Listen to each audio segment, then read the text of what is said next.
Hey guys, welcome back to another motion graphic tutorial, and today we're going to be doing a step-by-step process of how to make a really cool landscape.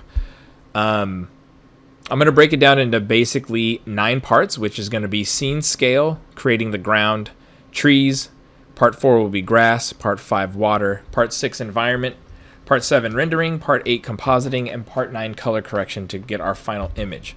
So let's get started.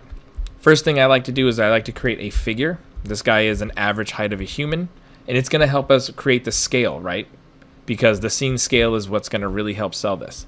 So next you come down to a landscape, and I just, as you can see, this is not big enough for a forest scene or something. So I like to make this 10,000 on the X and 10,000 on the Z. So now you can see we actually have a good size here. Now, when you increase the Y to, let's say, 400 centimeters, you'll get like a little hill. But I don't like that one too much, so I like to uncheck the borders at sea level box. And what that kind of gives you is more of a real terrain sort of a look. Maybe we'll raise this up to about 5. Yeah, let's go 600. That looks kind of cool. And let's play with the seed value here till we get something kind of interesting that we like. Maybe right here. All right, I like that. Again, this is all up to your taste. If you want to do your own, you want to keep going through the seeds, go through it. So the first thing we're going to do is we're going to grab the landscape and hit Alt-G to put it into a group. And we're going to call this we'll call this the ground. Now the first thing, let's just go right into making this look real. So I'm going to be using some real displacement maps for my textures. So if you have any textures you want, you can use them. You can also go into the Open Live DB if you have Octane as well and grab some dirt, rocks, materials, whatever you want. So the first thing we're going to do is we are going to zoom in here on this guy, because again, we want to kind of use the point of reference of a human to kind of help us make everything look right in terms of scale. It's one of the most important things. So I'm going to create a Octane universal, and I'm just going to call this dirt. And I'm going to open the node editor. So I've got it here. And then I'm going to come over here, and I've got my textures ready to go. So in here, I'm going to open this up, and I'm just going to drag the 8K normal map on here, and it will automatically attach the ones that I need. Now I don't use this one here for the sheen layer and all that stuff, so I'm just going to delete this one. I don't know why it does that. And then I'm going to click on the add displacement tab, and then I'm going to control click this texture, the normal map one, and put it into the displacement, and then come back in here and drop the depth. Now dropping that texture in, there we go, and now we can add the dirt texture to our scene. And there we go. So first thing that I like to do when doing this, again, is we need to create realistic variants, right? So the best way to do it, number one, is to get the scale to be right. So if we're looking down at this guy's feet, this doesn't look believable as there is like earth there. So we're going to go to the tiles U and V, and we're going to do 25 by 25. And as you can already start to see, that is starting to look good. Now when you zoom out, you will notice that it tiles, but I will show you how to fix that in just a few minutes. So let's go to 30 repetitive. So it's basically repeating 30 times on the U and 30 times on the V. Now we're going to come into the displacement tag, and we're going to make sure that we have this set to 8K. And we're just going to bump this up to something like maybe 25. That looks too much. If we zoom in here, yeah, it's starting to get a little distorted, so that's too much. Be careful of how much you increase the tiles here, because that will throw this off. So the more you increase the tiles on the U and the V, your height doesn't have to be as high because it's tiling more, if that makes any sense. So they're tied together. Think of it as like a multiplier. So if this is at 10 centimeters and you put this to 100, you're going to get spikes, which is not good. So that looks great. So there we go. We've got ourselves one texture. It's starting to look pretty good. I'm also going to add just a daylight tag in here so we get some light so we can see what the scene's looking like here. So we're going to rotate this. Actually, we'll rotate the camera this way so we can see. There we go. All right. There we go. Now, how do we add more variance? Again, this doesn't look real. So what you want to do is you want to control click the landscape, right? And you also want to control click your dirt. And you want this to say, let's say rock. Now what we're going to do is we are now going to open this rock texture in the node editor, and we're now going to add our second material. Now I like to do at least 2 or 3 of these for my scenes. It just adds that realism. So we're going to go to Rock 02. I'm going to grab the normal 8K texture, plug it in. Same thing, it's going to auto connect most of them, at least it should. It didn't do most of them, so I'll do it myself. So we want the depth. We'll do the bump, and oh, there we go. Everything else just got imported. All right, so that's the albedo. We'll take the roughness. The roughness will go here. We'll take the bump, and we will take the normal map's already in there, and we will then attach the displacement map here. We'll attach this one right here. All right, so we've got our displacement map in here. We're going to do the same thing. We're going to increase this to 8K, right? For the displacement map itself, we're going to increase it to 8K. And now what we're going to do is, now that we duplicated this landscape scene, right, we have the same tiles on the U and the V, we're going to take the rock and we're just going to replace it. Now what that's doing is it's basically taking the same geometry and we're just adding something over it. So what's really happening is, like if I raise this up on the Y, this is one texture, and then this other one is the other texture. So you can see the dirt kind of coming in. So that's what we're doing. We're just overlapping. They're just intersecting with each other, right? And so that's what's going to help give us that more realistic earth, right? See, if I increase it to 25, that's too much. Maybe we'll go, to 15. Maybe 18. I'm liking that. 18 looks pretty cool. And again, now you start to see that it's starting to hide some of the tiling, but you can see the rock now looks really bad in this area. So what we'll do is we'll come in here, and I like to take this down some more to kind of alleviate from that. And you can also play with the offsets of these, the offset U and the V, to kind of give you a little bit of variation. But all that said, looking not too shabby. Now we're going to do it again. So I'm going to duplicate the rock material, and I'm going to call this rock V2. And we're going to duplicate the landscape again. We'll take this off. So this third, I've duplicated my ground 3 times. Now I'm going to make a third. Texture. So I'm going to go back to my real displacement maps, and I'm going to get this rocky ground 02, and I'm going to drag and drop it in. It's going to attach. I then take this texture here and I delete it, and I just want to make sure that I add the displacement, because that's the most important one of the textures in my opinion. So it's going to give it that depth.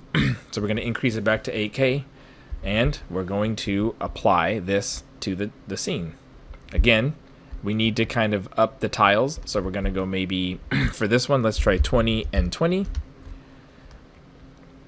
And then what you also can do is you can also just you can push it up on the Y to kind of, as you can see, now you're starting to get some twigs and branches in here. So we go back to the displacement, raise this to 15. It's getting there. Let's go to 25. Now look at that. Now we've got something, again, to scale, right? Even if the camera's close to this person, this little guy, that looks like real ground. So when you start to zoom out, you get this real, like, yeah, it tiles a lot, but the grass and the other shrubs and the trees that we're going to add is going to hide that. So that is part 1. We've got the ground and we've got the scale. Now that we've got this kind of hammered down, everything else is going to be much, much quicker and easier to kind of dial in. So let's go directly into adding trees. So I use a plugin called Forester. You can also find in the asset browser some trees and stuff, but I use this one. I love it, mainly because they have low poly trees, which is just nice for scenes like this since I'm recording. So what I'm going to do is I'm going to go in and I'm going to pick a tree. Again, it's all about variation. So if you want to pick multiple trees, you can do that as well.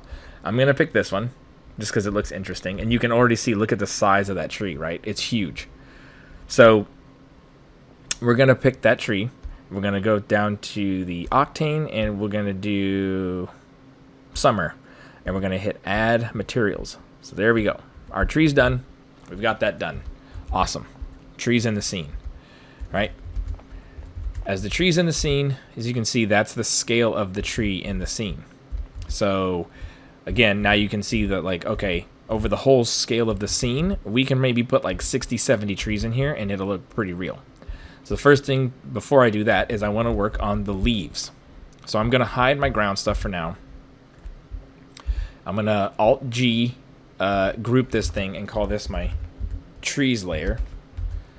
Again, and in the trees, first thing we're going to do is let's fix the material, right? So I like to come in here, look at the material that it made, and I can already see that there is a transmission. Where is that?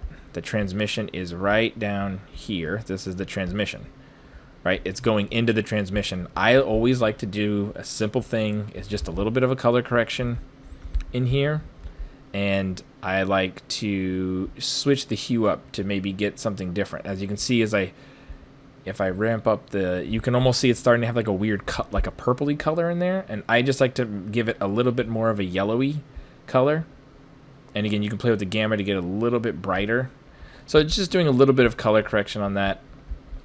You can even do a little bit of color correction on the main diffuse here for both of these materials. You can kind of come in here, attach it, and really play around with the saturation, play with the hue, get some really interesting colors. So I like to always go a little bit more yellow-red in my leaves. The other thing that I like to do is I like to give it a little bit of extra specular hit. So I like to make sure the speck is like almost white, and I turn it down pretty low. White looks weird. Maybe we'll add more green to this. Maybe like green yellowish. Perfect. All right, so that's good enough for our purposes. Doesn't have to be crazy. Again, you could spend hours just on this alone. And as you see, even from the back, you're getting these nice overlaps of darker green, and where this light's coming through, you get like this nice yellowy green, which is what I wanted. The other thing I like to do is to just, this tree doesn't have enough polygons to define its trunk. So I'll just come in here to the trunk parameters, and I'm going to increase the sides to maybe 10. Again, you don't have to do that. Again, we're not going to have a camera super close to the tree, I don't think. So anyways, let's get these trees done. So now that we have our tree, I am going to use an Octane scatter. You can also use a cloner, which is a little chunkier, but I love the Octane scatter. So by default, it's not doing anything because you have to tell it what surface you want to reference. So we're just going to grab one of these landscapes that I made for the ground, and we're going to put it in here, and right away you'll see all these green hairs. That is a representation of it distributing amongst the vertex. We want to switch this to surface so that it's randomized, and then obviously the count is how many. But we have to put the tree as a child in there, and voila. Now we have, just that quick, is 1,000 trees on this scene, which is way too many. Let's go ahead and put that down to something like 100. Already looking much better. And again, creating these just really interesting shapes, patterns with the lights and everything. Now, again, what you can do is you can come into here. This is why I love the Forester. I can actually come into here to this tree, and if I'm not mistaken, there's a tree seed. So I can come in here, duplicate the tree, change the seed, and duplicate the tree one more time and change the seed again. And now I have 3 trees that when I turn this back on, it's now going to give me even more variation of all that stuff. Again, it's all about variation. It's what makes it look real, right? Like, real life doesn't care about, nature doesn't care about all this stuff. So we're just trying to kind of emulate it. So now that we have that, let's go back to our distribution of the Octane scatter. We can play with the seed here again if you're just not liking the way. We'll deal with that later, to be honest with you. The main thing we want to do is, if you notice, there are green lines up here going crooked and straight in all which ways. That's because they are following the normal value of the faces So if a normal is crooked, like up here, it's bent. It's bending the tree. Trees don't do that. So if you shut this off, they'll go straight up. That is how trees grow. They grow straight up. All right, now that we have that, as you can see, the whole scene is kind of coming together, looking pretty cool, and we did it relatively quick. So, again, step 2 is almost kind of done. We will come back and we will refine this later, but for the most part, it's kind of done. Also, if you don't like the trees being in the way because they're dead center, you can actually grab them, go to their coordinates, and just shove them way down into the negative, because Octane Scatter is just referencing those to place them on the scene.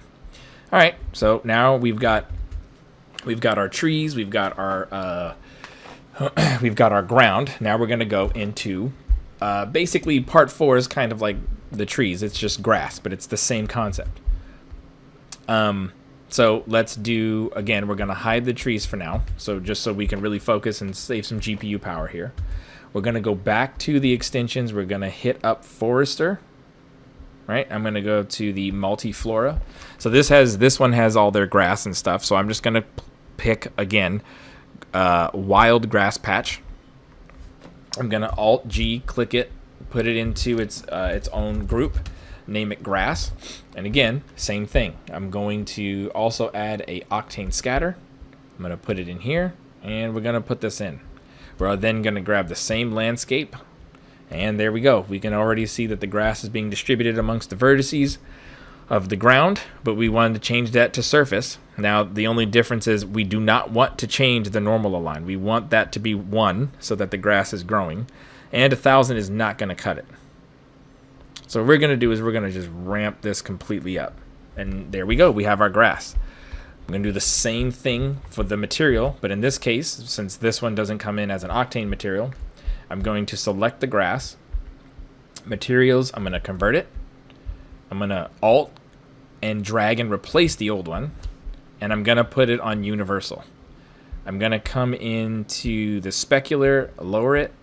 I want to increase just a tiny bit of roughness because grass has a little bit of a waxy material look to it. And this is all that the material is. One texture going in here. I'm going to drag this to the transmission, just like I did the tree. Grab the color correction, Alt click it on the line. I get my color correction node, and I get to play again.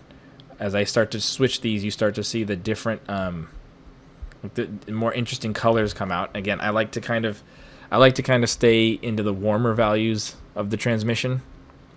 And again, the gamma, I'm just gonna leave it at 1. I'm not gonna really mess with that. And there you go. There's your grass. So now we've got our grass, we've got our trees. And again, we can do the same thing. We can control click the grass and then come into the grass and fix there should be a seed. Yep, random seed. So we can just change this, do another one, and change it again. We don't really care what the numbers are because, again, nature doesn't care. We're just trying to emulate that. So there we go. We've got our grass. And as you can see, as we start to go into the sunlight, you're getting this really cool red grass. I just think it looks kind of cool. Maybe it's a little much, but we can tone that down a little bit with the saturation. Because remember, the transmission is what the light is doing to it. So when we're looking at it this way, we don't see the light. When we turn it this way, the sun's back here. So now we're starting to see what the light is doing to the grass. And already you can see it's starting to look pretty darn good. It's not too shabby. All right, so that being said, we have our grass. Now, we also have our trees. But we want to add a little bit of variance to our trees and our grass. Well, how do we do that really quick and easy? So if you go here to the grass Octane Scatter and go to MoGraph Effectors and go to your random, right? If you go to the Octane Scatter into the effectors and drag this random in here, it's going to affect the grass. So right now in the random effector under parameters, it's moving everything by 50. Well, we don't want to move anything, so shut the position off, click on rotation, and then when you move this, what's happening is you can't really see it, but it's rotating all of them on the H. So I like to put this to 999, which ensures all these clones are within the range of 0 to 999 degrees of that rotation. So again, more diversity. I'm going to come in here. We have 194,000 instances of grass. I'm going to probably take that down to like 120,000. It's still a lot. Let's do 100,000. That's looking better. All right. So again, we're going to do almost the same thing for the trees. So I'm going to control click this random. I'm going to bring it down here under the trees. Click the tree octane scatter. Go to the effectors tab and drop that in. And if you watch the trees on the left, all of a sudden we've got different rotations. Again, the trees are rotating in their own way and just kind of adding more realism to the scene. All right, well, that's part 3. Already part 4 is basically done, right? So now what we're going to do is I would like to add some water. Maybe I don't like, maybe I want some of the parts here in the middle of the scene to have some really interesting little water parts to it, right? Like a little lake or just a stream, maybe who knows. So what I'm going to do is I'm going to come here to your, I'm going to make a plane, and I'm going to increase the plane. Again, it's got to cover the whole scene, right? And then we're going to raise the plane to where you actually see it right here, right? All right, cool. There's some water. Now, I actually have a default material that I made for water a while ago, and it works great on stuff like this. But if you come in here to their default water under, what is it? Liquids. They have liquids in here that you can use. Download those, and they're great. I actually have my local DB set up, and I can just download it, and you drop the water texture in here, and bam. Now you have a awesome looking little lake. But I know what you're saying. You're saying, wait a minute, there's grass and stuff underneath. Like, that's weird. Like, why do we have that all in here? And by the way, it's really cool too that it just does it everywhere, right? So again, when you're trying to come up with like these cool shots, I mean, you can kind of fly around this world and make some really interesting things. I'm going to come in and lower my bump because it's too much. I'm going to lower it, lower it, lower it. Really get like almost like that peaceful, serene lake look here.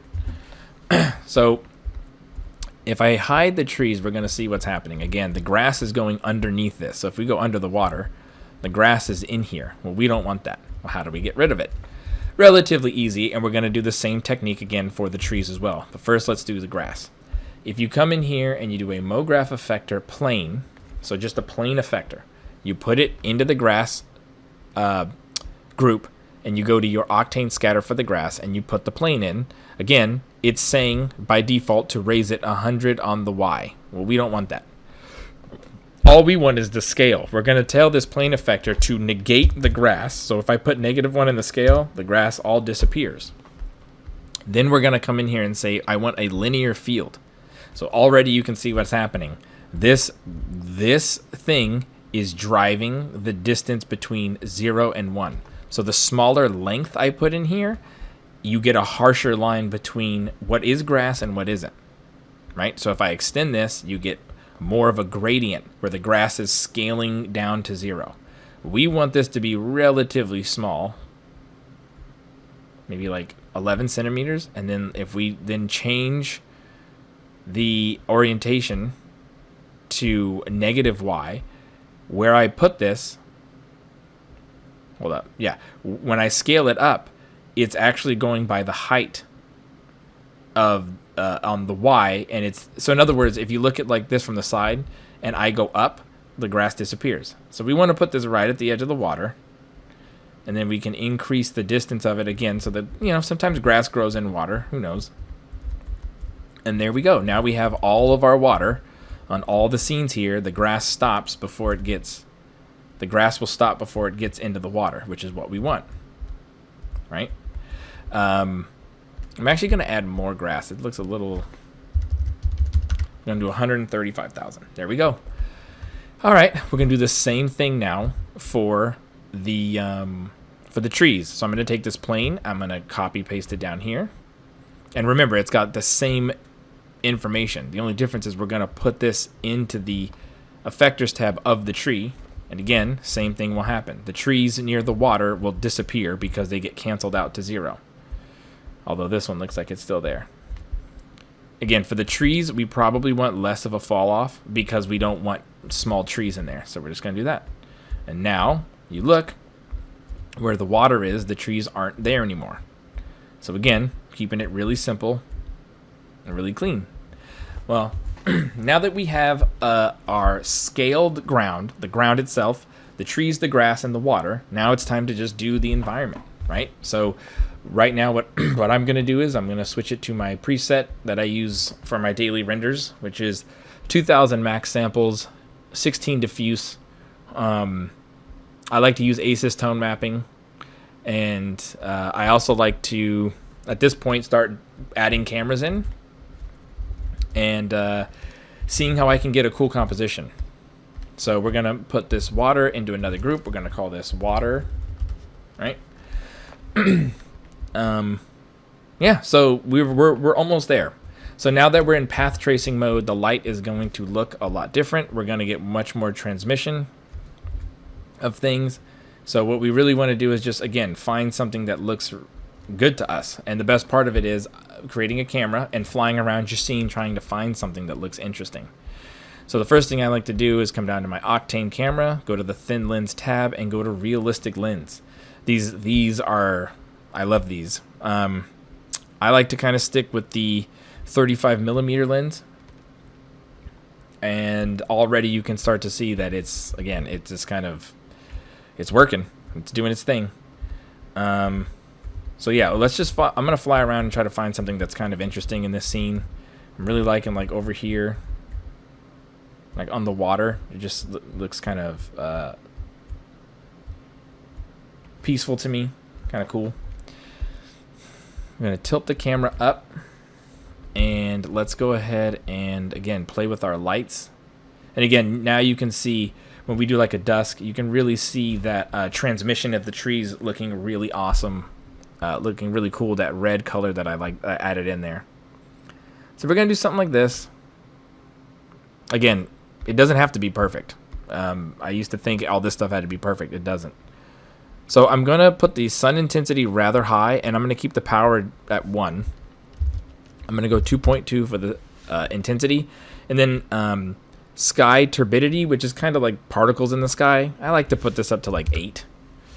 And then that way it kind of subdues the intensity of the sun, and then I can really kind of ramp it up and even add more power. You know what?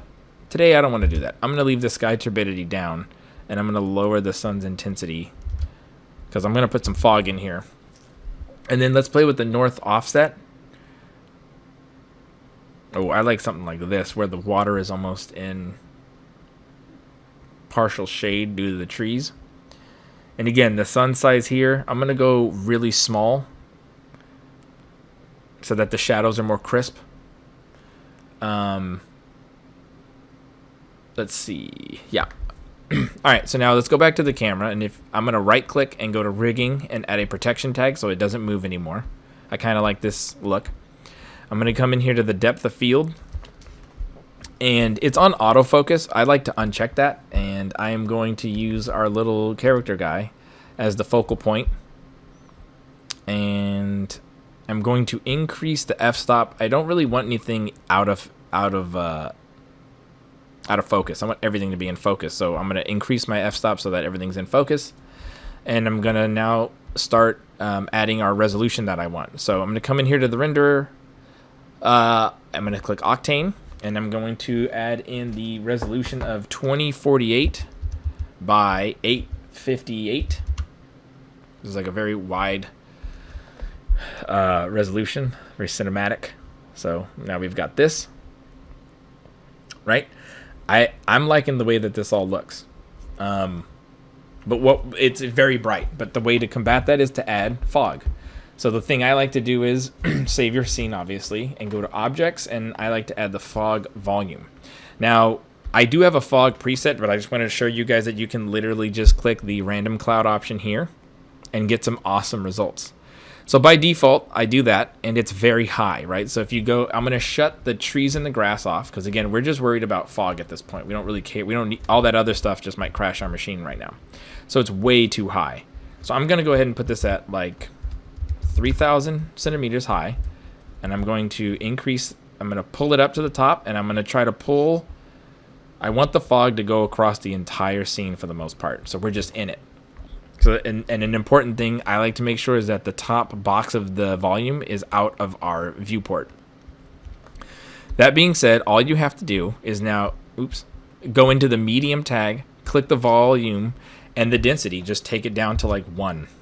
And already we start to see this really interesting blue fog up here. I didn't do anything crazy. The volume step percent can also help with like how far you can see. I'm just going to keep it at 200 for now. We'll probably adjust that in a bit. I just like playing with the density. So let's go 0.5. Kind of cool. We're going to now turn on just the trees so that we can get a better idea of what this looks like. So already we have all this thick fog in here. I like to always add a tinge of a yellowy green to my scenes for stuff like this, just because it makes it look more foresty and pretty. So very, very, very light. It's still way up here in the colors. So very, very bright, almost like a yellowy green. And then in here, this scattering phase, this is how you get God rays. So if you leave this at 0, it's basically diffusing the light. If you start to push this to like 0.8, 0.9, you're going to start to see God rays if your sun is very intense.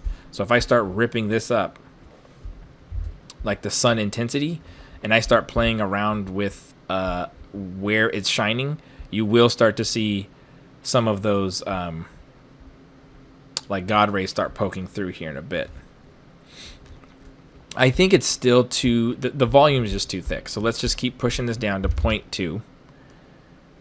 Now you're starting to see it, right? Now you can start seeing it come in. It's starting to look pretty cool. So I would say 0.165. Yep. So as you can see, it's given us what we want. I think the sun now is way too intense because I have it at 7. So let's bring the sun intensity all the way back down.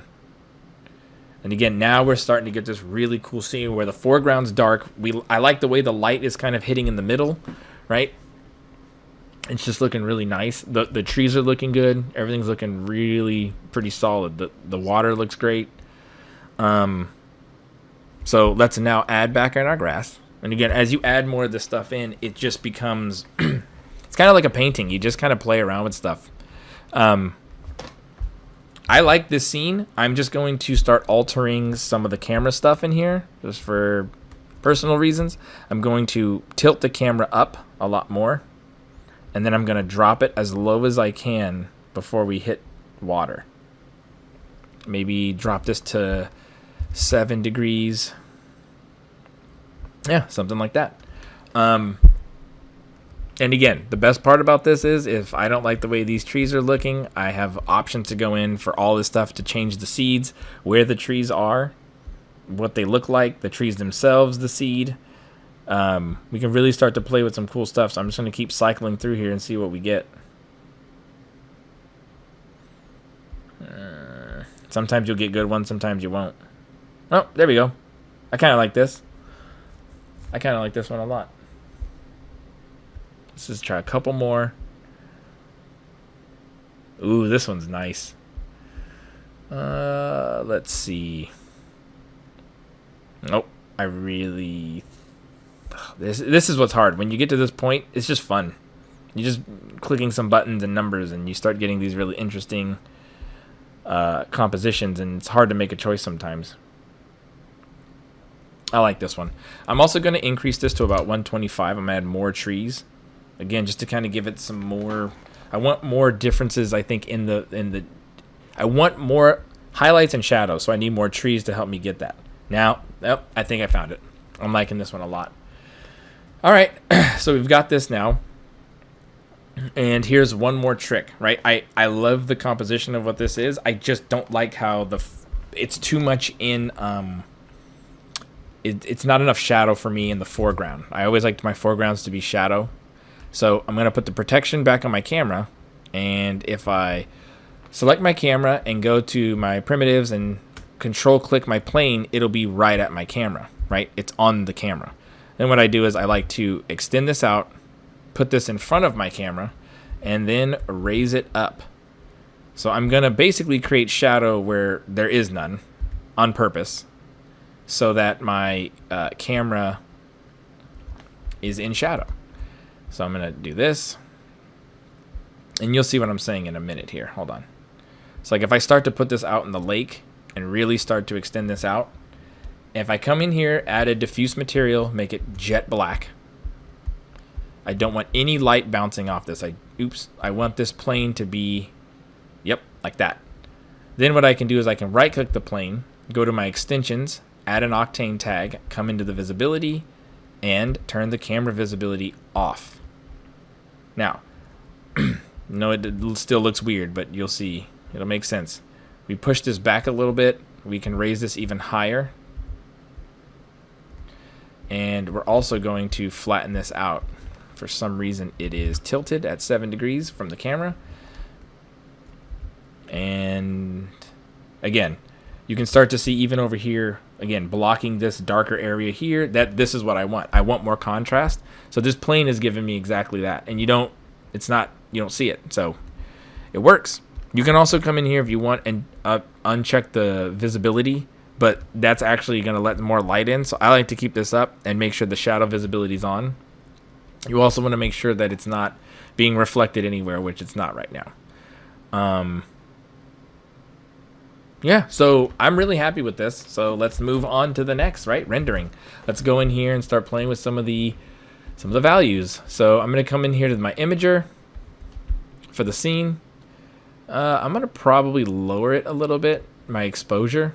I'm going to add a little bit of vignetting. Again, I want more contrast. So by adding the vignetting, it's adding a black scrim like all to the edges. Now I can rip up. I can increase that exposure a little bit higher. Don't want to go too crazy, maybe 1.6. And then in my post, I love this. So my post, I can come in here and really start to add some of this like environmental fog, like sort of blowout. This cutoff basically sets like what values, instead of, if you have it at 0, there's no cutoff. If I start increasing the cutoff, you can see it starts to choke back, which is what I want. So we're going to do something like this. I love this chromatic aberration. I'm a big fan of this. It just adds some split RGB like on the edges here. Kind of gives it that cinematic look. And yeah, I think that's pretty much it. Not really going to mess with most of this stuff. So now that we've got our forest scene, I'm going to, again, you can put anything in here. Today I'm not going to have any people in here. But the cool thing is once you have this all set up, you can kind of just, actually, I just thought of this. You can put the plane as a child to the camera and duplicate the camera. Take this off and fly around your scene, right? And see what other cool shots you could get and render those out as well. Again, this is just so much fun. It's hard sometimes. I have trouble trying to figure out what I'm going to render based off of what I make, because sometimes you just end up flying around the scene for 45 minutes and you don't really know what's the best shot. You keep going like, well, that's a cool shot. Well, this shot's better than that shot, and you have a hard time deciding. So again, anywhere you zoom around, you get some cool stuff. I think I'm going to keep it here. I really like this one.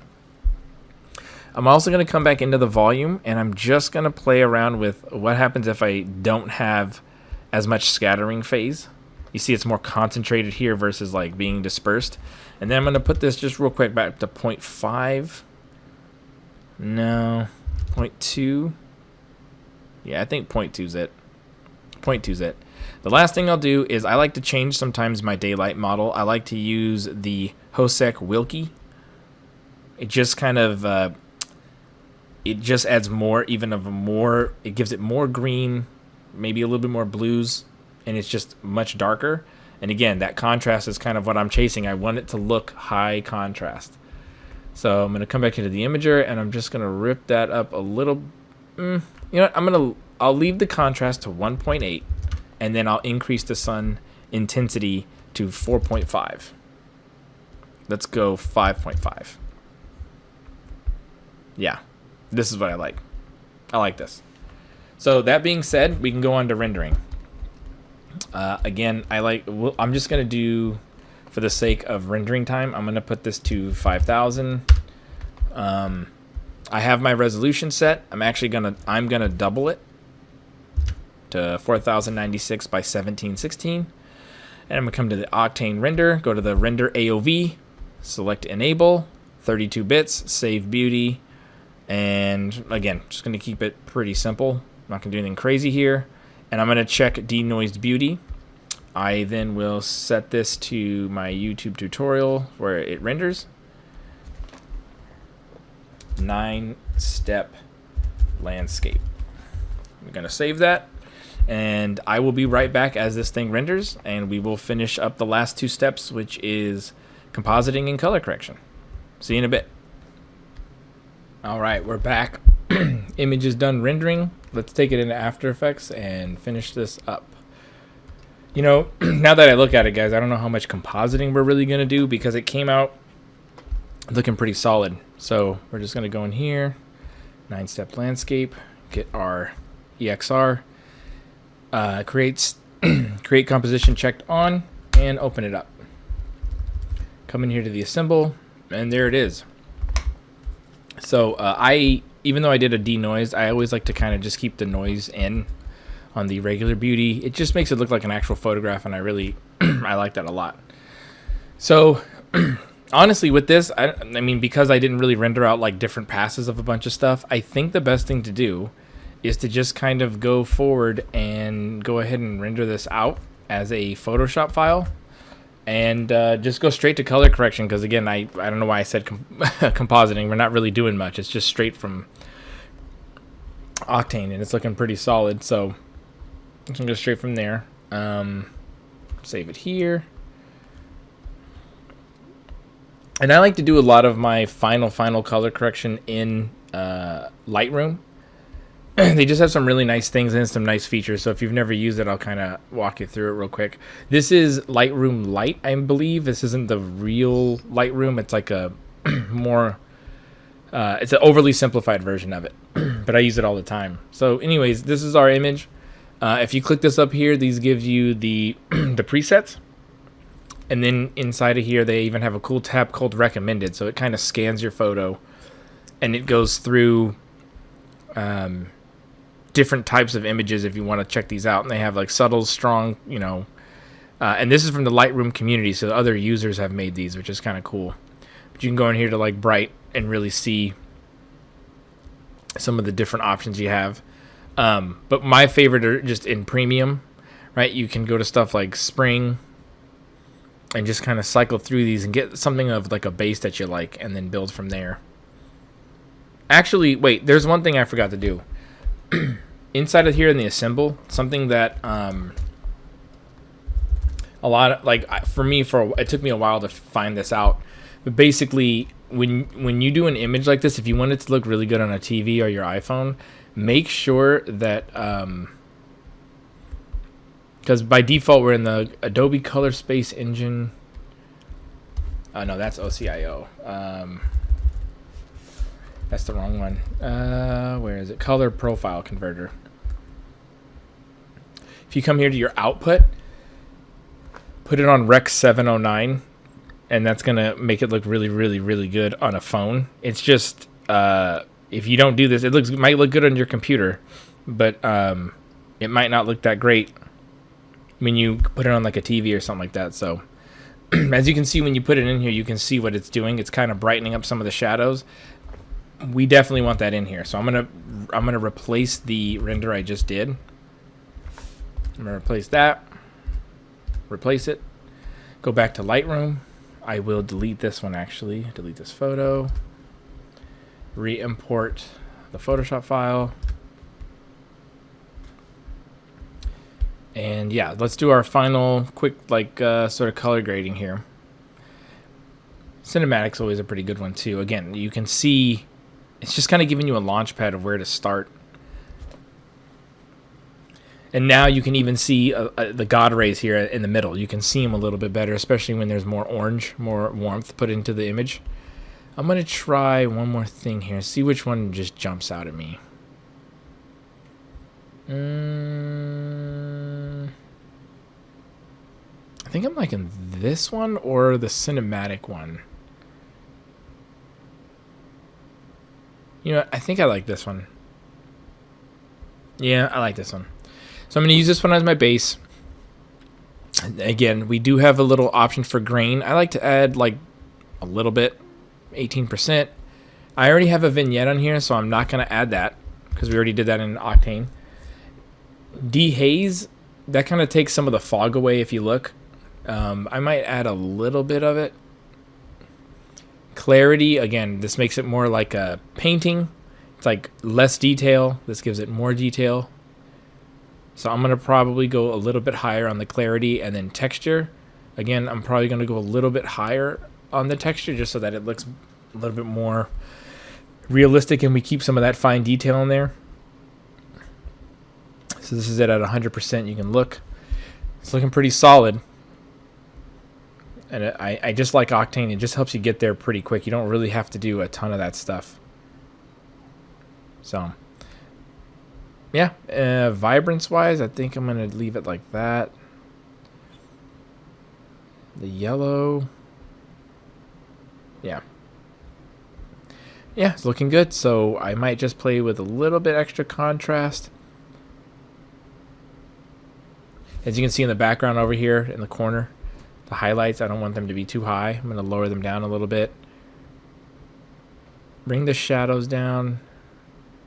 And bring the blacks up just a bit. I don't want them to be super crushed, as you can see in the corners there. So I'm going to bring that up to there. And that's it. So I'll close this.